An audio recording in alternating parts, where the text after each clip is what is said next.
Kasinchuk ki tribe nongya trok Platip kum ka East Chante Hills Truck Owners and Transporters Association aga janmiat arpunyo trek julio archar fly ki lapin long ka chingi kendu barka kunhun ki karkhana penmi dewilat haga tik district bune kran halor ki chinge bakimat haga bedai kamai ka chi chungki haga jingilang bala penlong ka karkhana penmi dewilat topsam ta don lang nadu ki bamikmat na ki karkhana ba per hapo ka shatri jungka All Chante Hills Cement Manufacturing Association nalor ki weipan u president ka East Chante Hills Truck Owners and Transporters Association uba kershan khar adian ke jingelang ulethu bagadaw bakiwani kendu barkibrio chok karkhana penmi debilan dei namar bakum kinong nya trok batrai trok kimchu khabio banthab debilan ni karkhana barkchu kapor kador kamur kamlong go biang tikna lakno bagi karkhana penmi debilat laknyot banyi kibrio ko than tak bale bunchat ki bun namar bagadei ka sin nongkong ha jingkendu jingki ulethu banak liang ki karkhana kim palla banong yei henry kilapatha bakin IT dak jingtho ya boro kicingdawa jungki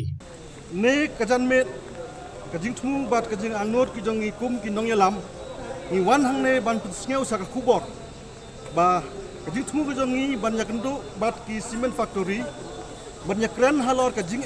bal yakendo da ki trajro ki badon hapa ka East Chante Hill district borok gawai pumta hakne kajing yakendo ki jong i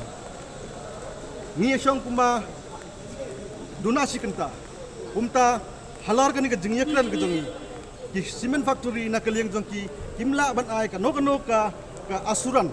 ka ba 100% ka jing ka ba khmat do nama jak beriu jungi khamtam kitu ki babu kali ki truck bat ki ai baro lado kin riu chaka seneng thup lang ki syam jing namar ba kimnya ka load ka babiang namar ki cement factory kila le bon jak pitik tak nakata daw ni kom ginong mi khmat kum ki leader ki ba sneu ya kani ka jing ni mi ja khmat ban tho ya kilat kilti ban pen orlong ya kata ka jing kwa jong ki tratro khamtam warke pari president Meghalaya Cement Limited ubadai ruhe ka karkhana penmi debilat topsam ulong ba kicing kendu klemer chimut ikicing